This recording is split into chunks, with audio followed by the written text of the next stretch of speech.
요셉은 나이가 젊은 청년이었습니다. 나중에 바로 왕 앞에 설 때에 그가 30살이라고 그렇게 성경이 또 기재하고 있습니다.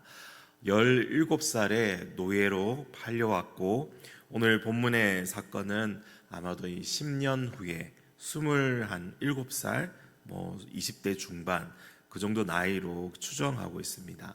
그가 감옥에 들어가서 이제 술 맡은 관원장의 꿈을 해몽해주고 2년이 지나서 바로왕 앞에 서게 되었으니까 약간의 이 3년 정도나 4년 이 정도 텀이 있을 것으로 생각되어서요. 그래서 대략 20대 중반에 이 사건이 일어난 것으로 이 학자들은 그렇게 생각하고 있습니다. 20대 중반 하면 주로 나오는 말이 있죠. 쇠도 씹어 먹을 나이다. 그러면서 이 혈기가 왕성하고 마구 이제 끌어오를 그러한 나이입니다. 아직은 미숙하지만 그래도 활기 넘치고 뭐든지 할 수 있을 것 같은 그런 자신감 넘치는 그런 청년의 때인 것이죠. 그래서 우리는 요셉의 이 청년기 모습을 이 성경을 통해서 또 함께 지켜보게 되는데, 먼저는 요셉이 일을 참 잘하는 사람이구나라는 것을 느끼게 되고, 또 하나님께서 요셉과 함께하고 계셔서 모든 상황 속에서 도와주신 바로 이 형통하게 하심도 우리가 보게 됩니다. 그리고 유일하게 요셉의 모습을 묘사하고 있는 외모적인 모습이요, 이 구절이 또 앞서 6절에 나오죠. 6절 말미에 보면은 용모가 빼어나고 아름다웠다라고 말씀합니다. 문자적으로 보면 몸매가 좋고 얼굴이 미남이었다라는 그러한 뜻입니다. 사실 아브라함과 이삭과 야곱, 요셉의 이 조상들이 사실 부인 때문에 고생을 많이 했지 않습니까? 다들 한 미모하는 그러한 집안이었습니다. 그래서 그녀들의 미모 때문에 남편들이 고생을 좀 많이 했습니다. 위로 두 사람은 사랑하는 아내, 이 아름다운 너무 아리따웠기 때문에 그 아내를 빼앗기지 않기 위해서 여동생이라고 이렇게 속이려다가 고생을 했고, 야곱은 말 그대로 미녀를 얻기 위해 24년 동안 이 삼촌 라반 밑에서 일하는 고생을 해야 했습니다. 이렇게 집안 대대로 내려온 그 미모가 아마 이 요셉에게 이렇게 잘 유전되어서 몰빵이라고 그러죠. 이 속된 말로. 그렇게 이제 요셉이 아주 이 출중한 미남이었더라. 대대로 물려받은 용모가 빼어난 그러한 요셉이었던 것이죠. 그런데 이게 어떤 때는 좋은 장점, 가산점이 되겠지만 반대로 어떤 때는 또 단점이 되어버리나 봅니다. 보디발 가정의 총무가 된 요셉은 이제 비록 노예지만 앞길이 이제 창창한, 폈다면 펴진 그러한 케이스가 되어서 노예로 지내면서 이제 좀 상황이 많이 좋아진 것 같은데 얼굴이 반반하게 생긴 게 문제였습니다. 그래서 이 장점이 단점이 되어버렸고 그의 얼굴로 인해서 더 큰 어려움에 이제 직면하게 되는 것이죠. 다른 모든 것은 요셉에게 문제가 안 되지만 이 한 가지 가장 큰 문제가 생겼으니 바로 주인의 아내 보디발의 아내가 이 문제가 되었습니다. 남편이 일 나간 틈을 타서 날마다 요셉에게 이 추파를 던지는 겁니다. 요셉을 계속 유혹하려고 드는 것이죠. 요셉에게 눈짓을 하고 요염하고 사랑스러운 미소를 남기지만 이 눈치 없는 요셉이 넘어오지를 않습니다. 그래서 이놈이 눈치가 없구나 생각하고는 아예 대놓고 자신과 함께 이 침대에 가자고 대놓고 조르는 겁니다. 하지만 요셉이 단호하게 거절하죠. 그가 이렇게 말합니다. 8절과 9절 말씀에 요셉이 거절하며 자기 주인의 아내에게 이르되 내 주인이 집안의 모든 소유를 간섭하지 아니하고 다 내 손에 위탁하였으니 이 집에는 나보다 큰 이가 없으며 주인이 아무것도 내게 금하지 아니하였어도 금한 것은 당신뿐이니 당신은 그의 아내임이라. 그런즉 내가 어찌 이 큰 악을 행하여 하나님께 죄를 지으리까. 지혜로운 요셉은 자신의 주제, 자신의 처한 위치를 정말 너무도 잘 알고 있죠. 이 분별력이 있는 사람이죠. 그리고 자신이 행동하는 그 결과가 무엇인지도 잘 아는 사람이었습니다. 그것뿐만 아니라 요셉은 오늘 이 말씀에서 보니까 자신이 누구 앞에서 살아가는 사람인지도 또 아는 것입니다.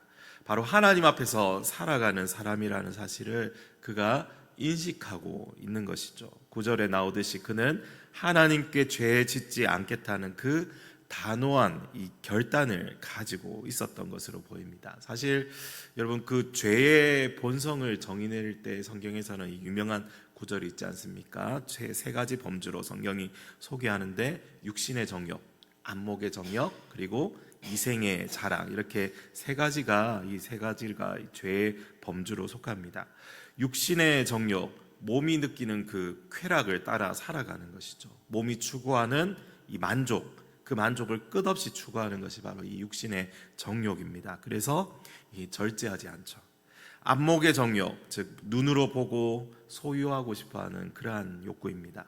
다른 말로 탐심이라는 표현으로 사용해도 좋을 것 같은데요, 우리가 헛된 것에 마음을 빼앗기는 게 바로 이런 안목의 정욕에 흔들릴 때 주로 일어나는 일이죠. 또 세 번째로 이생의 자랑, 세상의 기준과 가치로 자신을 드러내고 높이려고 하는 그러한 마음입니다. 그런데 잘 보면 이 자랑과 교만은 글자만 다르지 그 내용은 별반 다르지 않습니다. 우월감, 오만함 다 여기서 나오죠. 결국 하나님께 영광을 돌리기보다 자신에게 돌리는 그러한 죄악으로 연결된 것이 또한 이 이생의 자랑인 것이죠. 이렇게 세 가지 죄악의 특성들이 서로 이제 연결되어 있고, 이 몸의 쾌락과 소유의 욕심과 명예와 권력욕을 또한 대변하고 있습니다. 결국 이 세 가지는 하나님을 제외한 세상의 것에 마음을 빼앗기고 그것을 중심으로 살아가는 인간의 본성, 죄악된 그 본성을 말하고 있습니다. 그러한 죄악의 본성에 휘둘리는 게 인간이고, 이 세 가지 죄악의 범주에 연약하여서 넘어지기 쉬운 게 우리 죄인들의 이 모습이죠. 요셉 역시 이러한 죄악들이 청년의 시절을 점령하려고 하는 것입니다. 그런데 놀라운 것은 요셉이 지금 눈앞에 펼쳐지는 이런 유혹들, 이러한 죄악들을 뛰어넘고 피하려고 하고 있다는 것입니다. 십중팔구 넘어가는 죄악인데 요셉이 이것을 피하고 도망갔다는 사실을 우리가 이렇게 이제 함께 보고 있는 것이죠. 그가 이렇게 이 죄를 피할 수 있는 비결이 무엇이었습니까? 먼저는 이건 것 같습니다. 그가 죄악의 결과가 어떠한 것인지 너무도 잘 알고 있다, 인식하고 있다는 것이죠. 죄의 열매는 달콤하지만 그 끝은 쓰디쓴 독약임을 그가 깨닫고 있다는 것입니다. 형들의 모습을 보면서 너무나 잘 알고 있겠죠. 백설공주가 먹은 사과는 먹음직하고 맛있겠지만 거기에는 독이 발려져 있는 것과 같습니다. 만약 요셉이 이 사과를 먹는다면 그는 거기서 그냥 끝장나는 것이죠. 죄는 죄를 불러오고 마치 그 복리이자처럼 점점 불어나는 특성을 가지고 있죠.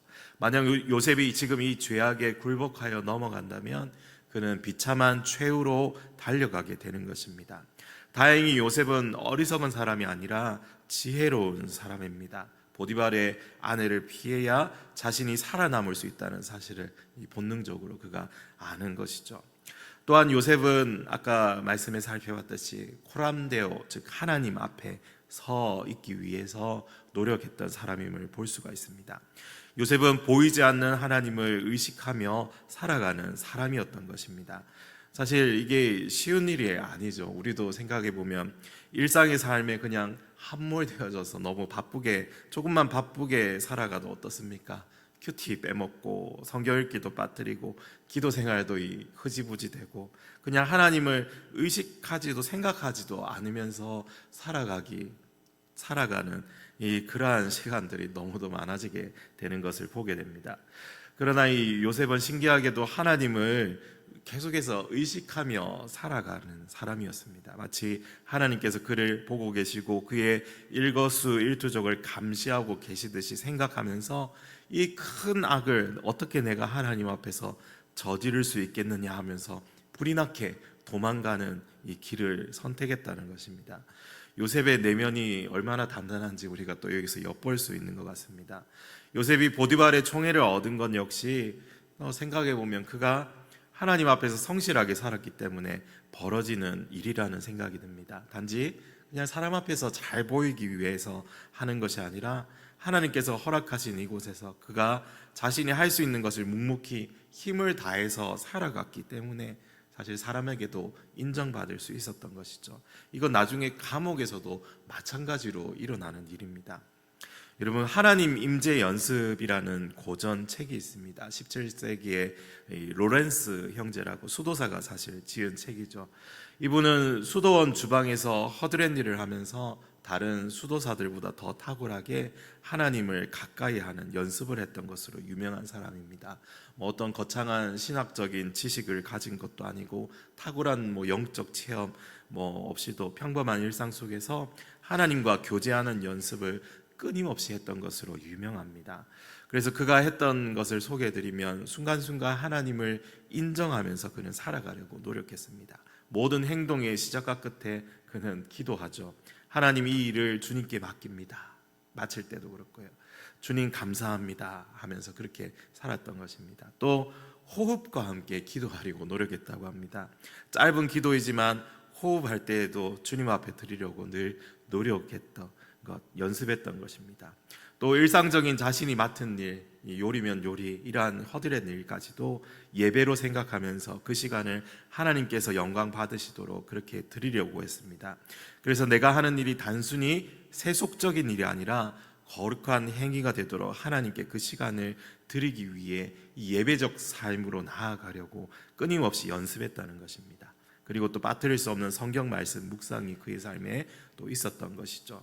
그래서 이렇게 하나님의 임재 연습을 통해서 지속적인 기쁨과 평강을 누리고 죄에 대해서 민감해지고 하나님과 친밀한 관계 속으로 그가 들어가게 되었더라. 그것이 이 책의 요지입니다. 마치 일상이 훈련이고 일상이 전투였던 삶인 것 같습니다.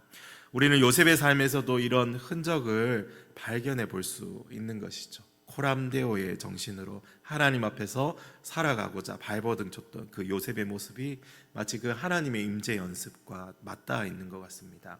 하나님이 어디에든 계시고 우리가 의식하기만 하면 우리와 함께하고 계시는 그 하나님을 또 발견하고 인정하며 살아가면서 우리의 삶이 놀랍도록 변화된다는 사실을 우리는 또한 기억해야 할 것입니다.